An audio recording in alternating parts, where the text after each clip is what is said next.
ଶ୍ରୋତାବନ୍ଧୁ ନମସ୍କାର। ଆଜିର ପୃଥିବୀ ବିଜ୍ଞାନ ଆଧାରିତ ପୃଥିବୀ। ଆଜିର ପୃଥିବୀ ବିଜ୍ଞାନ ପରିଚାଳିତ ପୃଥିବୀ। ଶିକ୍ଷା, ସ୍ୱାସ୍ଥ୍ୟ, ଗମନାଗମନ, ଯୋଗାଯୋଗଠୁ ଆରମ୍ଭ କରି କୃଷିକ୍ଷେତ୍ର, ପାଣିପାଗ ସୂଚନା ସବୁଠି ଆଜି ବିଜ୍ଞାନର ଗୁରୁତ୍ୱପୂର୍ଣ୍ଣ ଭୂମିକା ରହିଛି।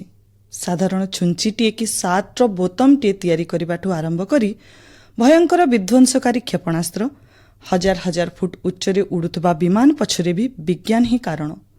ରେଷ୍ଟୁରାଣ୍ଟରେ ଯନ୍ତ୍ରମାନବ ବା ରୋବୋଟ୍ର ଖାଦ୍ୟ ପରସିବାଠୁ ରୋଗୀ ଶରୀର ଭିତରେ ସ୍ୱୟଂଚାଳିତ ଯନ୍ତ୍ରର ଉପଚାର ଯାଏ, ପୃଥିବୀ ପୃଷ୍ଠରୁ ଥାଇ ମହାକାଶରେ ଥିବା ମହାକାଶଚାରୀଙ୍କ ସହ ସିଧାସଳଖ ବାର୍ତ୍ତାଳାପ ସମ୍ଭବ ହୋଇପାରିଛି କେବଳ ବୈଜ୍ଞାନିକ ଉଦ୍ଭାବନ ବଳରେ।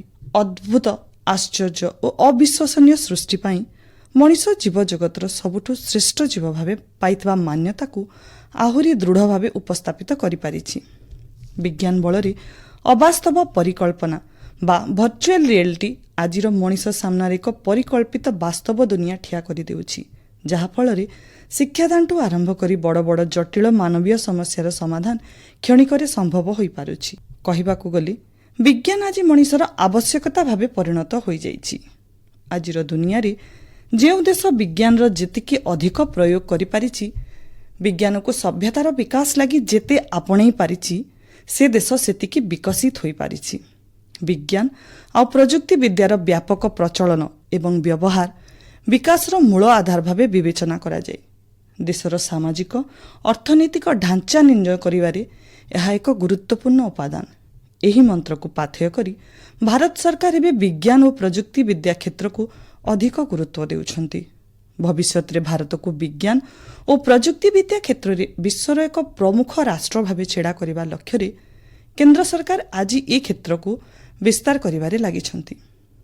ଦେଶରେ ବିଜ୍ଞାନ ଏବଂ ପ୍ରଯୁକ୍ତି ବିଦ୍ୟାର ପ୍ରୟୋଗକୁ ଆହୁରି ବ୍ୟାପକ କରିବା ପାଇଁ ପ୍ରଧାନମନ୍ତ୍ରୀ ବିଜ୍ଞାନ, ପ୍ରଯୁକ୍ତି ଆଉ ନୂଆ ସୃଜନ ପରାମର୍ଶ ପରିଷଦ ବା PM ଷ୍ଟ୍ୟାକ୍ ଆଉ ବିଭିନ୍ନ ମନ୍ତ୍ରଣାଳୟ ଏବେ ଦେଶରେ ନୂଆ ସୃଜନ, ସ୍ଥାୟିତ୍ୱ ଏବଂ ଆତ୍ମନିର୍ଭର କ୍ଷେତ୍ରକୁ ଅଧିକ ପ୍ରାଧାନ୍ୟ ଦେଉଛନ୍ତି। ଜାତୀୟ କ୍ୱାଣ୍ଟମ୍ ମିଶନ, ଜାତୀୟ ସବୁଜ ଉଦ୍ୟାନ ଅଭିଯାନ, ଜାତୀୟ ସୁପର କମ୍ପ୍ୟୁଟିଂ ମିଶନ, ଗଭୀର ସମୁଦ୍ର ଅଭିଯାନ, AI ଅଭିଯାନ, ମୌସମ ଅଭିଯାନ, ଅଟଳ ସୃଜନ ଅଭିଯାନ ଭଳି ଅନେକ ବିଜ୍ଞାନ ଭିତ୍ତିକ ଅଭିଯାନ ଉପରେ କାର୍ଯ୍ୟ କରାଯାଉଛି।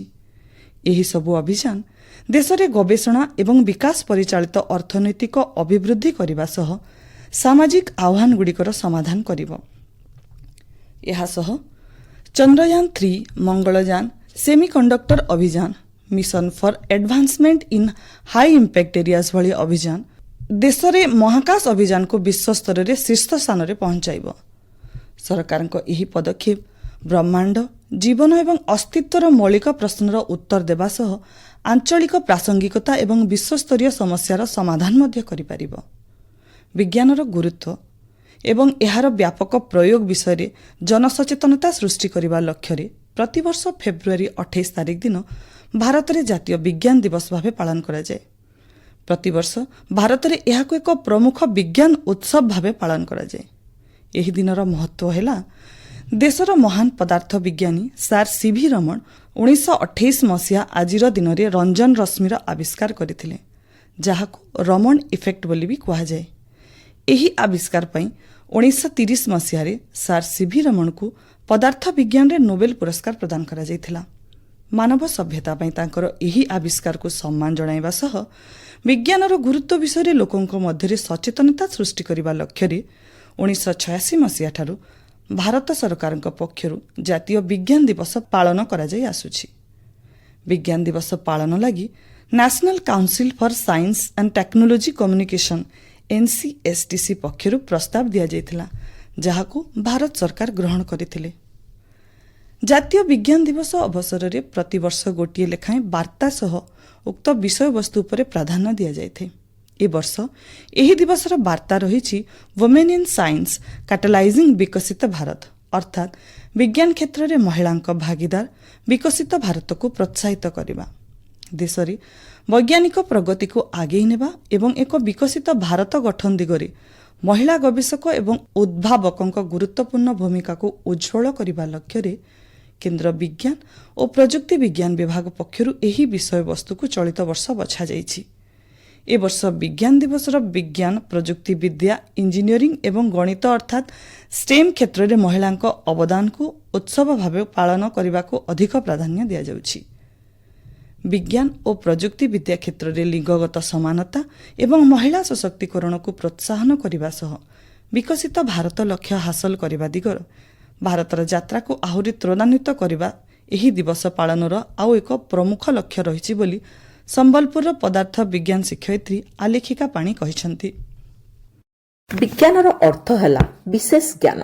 आमे जदि कोनोसी विषय रे एक विशेष ज्ञान पाई परिबा एवं ताहा आम दैनंदिन जीवन तथा विश्व रे एक परिवर्तन आनी पारे आमे एहाको विज्ञान कहिथाउ। जेमिति आकाश काहेकि नील देखा जाए ठारू आम हातरे थिबा मोबाइल पर्यंत सबु विज्ञान। आजिर जुगरे महिला माने केवल घरर चारिकांथ भितरे न रही अनेक क्षेत्र रे निजर दक्षता प्रमाण करि सारिछंती। प्रथमे महिला मानकु शिक्षा क्षेत्र रे बहुत बाधा विघ्नर सामना करिबाको पड़िछि। मु एठारे जणे महिला वैज्ञानिकंकर उदाहरण देबी जी केवल निज इच्छा शक्ति रे समस्त बाधा विघ्न को एड़ाई निजर लक्ष्य स्थल रे पहुंची पारिथिले। से होचंती कमला सोहिनी। से प्रथम भारतीय महिला जी एक पीएचडी डिग्री हासिल करिथिले। बेंगलोर रे थिबा इंडियन इंस्टीट्यूट ऑफ साइंस रे से रिसर्च करिबा पई जेतेबेले आवेदन करिथिले जणे महिला बोली तांको मना करि दिया जाइथिला। से थिले सार सीवी रमणकर प्रथम महिला छात्री। सार सीवी रमण जेतेबेले इंडियन इंस्टीट्यूट ऑफ साइंस रो निर्देशक थिले सेतेबेले से कमला मैडम को निजर रिसर्च करिबा पई स्वीकृति प्रदान करिथिले। किंतु वर्तमान महाकाश विज्ञान ठारू आरंभ करी जैव प्रजुक्ति विद्या पर्यंत प्रतिटी क्षेत्र रे महिला माने निजर पारदर्शिता देखाई पारिछंती। विज्ञान एवं वैषयिक ज्ञान कौशल रे महिला मानकर अंशग्रहण देशर जीडीपी वृद्धि करिबारे एवं भारत को एक ज्ञान भित्तिक अर्थनीति रे परिणत करिबारे सहायक होउची। विकसित भारतर स्वप्न को साकार करिबा पई महिला मानकर वैज्ञानिक दृष्टिकोण एवं सेमानकर सक्रिय अंशग्रहण एक अपरिहार्य शक्ति। आमे जानु जे भारतीय महिला माने विज्ञान और प्रजुक्ति विद्या क्षेत्र में अनेक माइल खुंट स्थापन करिसंती।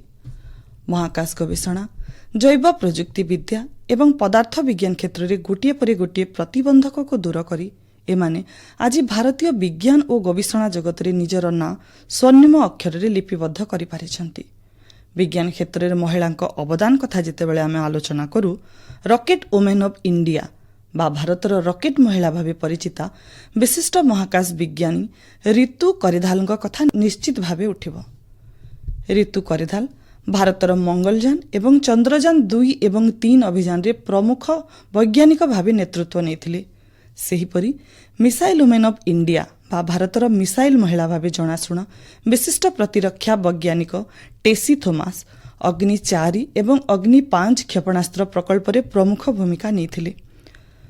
महाकाश पदार्थ विज्ञानी विभा चौधरी, जैव रसायन विज्ञानी असीमा चैटर्जी, माइक्रोवेव इंजीनियर राजेश्वरी चैटर्जी, जैव विज्ञानी कमला सोहनी, डॉक्टर गगनदीप कांगों भली विज्ञान विदुषी माने मानव सभ्यतार विकास एवं कल्याण दिगरे निज निज क्षेत्र में देइथिबा अवदान अतुलनीय। केवल जातीय कि अंतर्जातीय स्तर रे नुहे तृणमूल स्तर रे भी महिला माने विज्ञान एवं एहार प्रयोग पाई चलाइथिबा निरंतर उद्यम सरकार विकसित भारत लक्ष्य हासिल करने दिगरे एक प्रमुख भूमिका ग्रहण करिबा बोली संबलपुर कृषि विज्ञान केन्द्रर मुख्य वैज्ञानिक डॉक्टर स्वागतिका श्रीचंदन मत देइछंती। किंतु एबे भी हॉर्टिकल्चर प्रोग्राम रे नारी मानकर बेसी उपयोग थाए जेमति कि पल्ला रुआ सब रोग निराकरण करिया सब क्षेत्र रे धान चाष हो बा हॉर्टिकल्चर जो कोनोसी चाषवास हो आमे बेसी देखुछु नारी मानकर भूमिका एठी बहुत रहिछि। आम कृषि विज्ञान केन्द्र रे आमे 6 जन साइंटिस्ट अछु जोथु भी 4 जन स्त्री लोक तेणु एइथरु परिलिखित होई थाए जे साधारणतः लेडीज माने सब क्षेत्र रे से माने आगे गलेनी। विज्ञान प्रजुक्ति विद्या इंजीनियरिंग क्षेत्र में महिला भागीदार को प्रोत्साहन करबा पई केंद्र सरकार पक्षरु अनेक गुड़िए संस्कारमूलक पदक्षेप निया जाउछि।